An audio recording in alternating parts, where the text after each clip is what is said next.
Hello folks, welcome to Lester's. Clayton, this is your LC999v60. I think I'm pretty much done with all the stuff inside there. I've done the LESCOM enhancements. That first RF transistor has been replaced with a 2SC2999. I've installed the 15 kilohertz wide 10.7 IF filter. It's tighter than the original. The original is 25 kilohertz wide. This one's 15 kilohertz wide. That knocks down bleed over. Alright, and that relay right there turns on and off your SP1. Okay, and that is labeled on the front panel like you want it. As a matter of fact, that's it right there. Okay, and this is the number 22 gamma ray graphics face that you wanted. Okay, I've done the upgrades on the capacitors.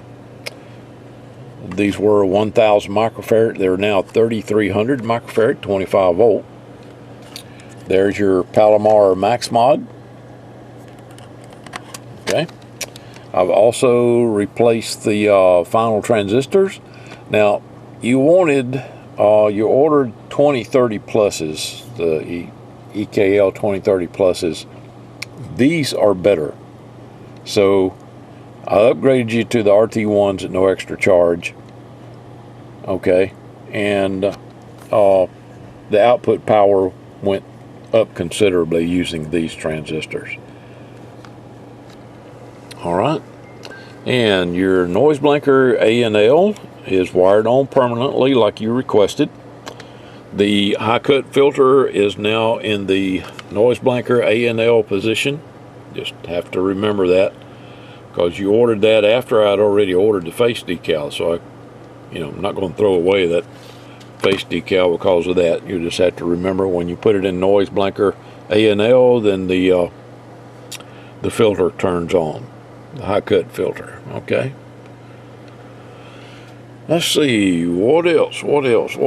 I've done the clarifier mod, and of course I've opened it up, opened the radio up. You got full coverage. CP1 is on the bottom. There's your CP1 right there. That hot glue holds it in place. And same thing with that relay. When you activate the SP1 switch, it turns on the relay, which turns on the SP1A.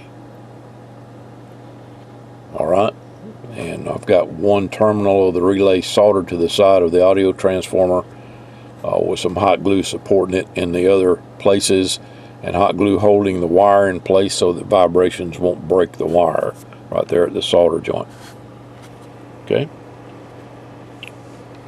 Alright, I'm getting ready to put the front of it back together and get the covers on it and start the 24-hour burn-in. More to come. Well, here's how it is all put together. Well, not completely put back together, still got to put the face on it.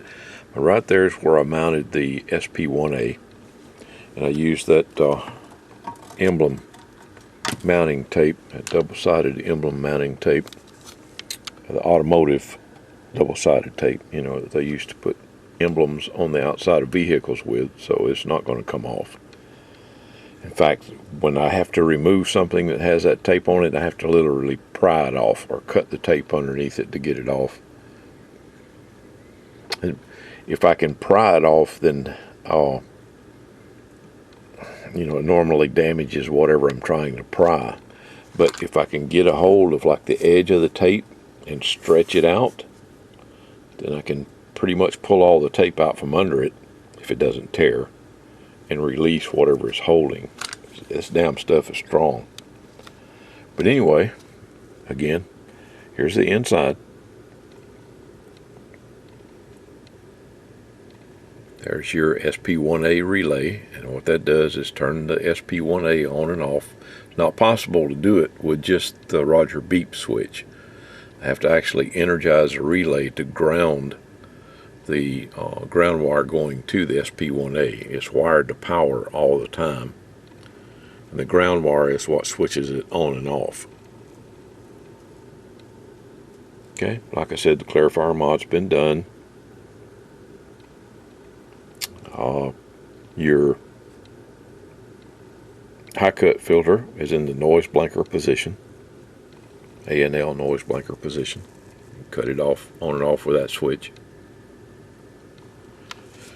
And I've got RT1s installed in the back there. Like I said, you wanted the ERF 2030 pluses. These are better.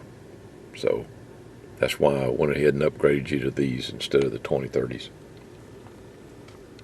As far as galaxies are concerned. Now for like AT6666, the SR955s, the ones that have the 4 finals in them, the 2030 pluses are actually a little better, I think.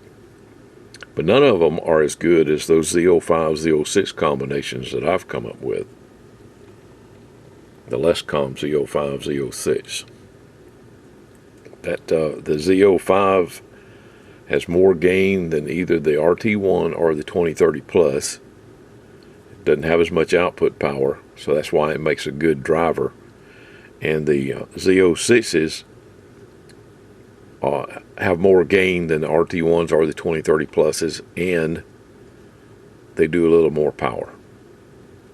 So it's a perfect combination with those two. Made by different companies, but I've put them together and they work extremely well together. Okay. That's the SP1A. Outside is the mic gain, inside is compression gain. Just in case you ever have to adjust it. But I think you'll be very happy with it set up the way it is. You turn it on and it's got a little too much gain, just turn your mic gain down a little bit on the outside here.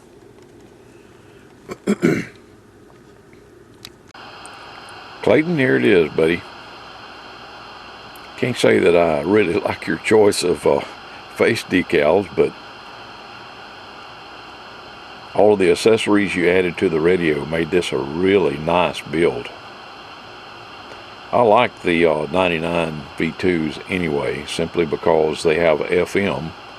Most of the other radios don't, and they have the front mount mic jack. I wish they'd come out with one that has the amp section on the bottom of it like the 98 and the 94. But we can always add that if somebody wants to pay enough for it. Okay, SP1A is in this position on this switch. Okay, centers SWR, all the way over to the right turns the SP1A on, and when it turns on, you get an SP1A indication over here. Okay. All right, high cut. Hopefully you can hear the speaker is in the noise blanker position. Isn't that nice? Makes such a difference.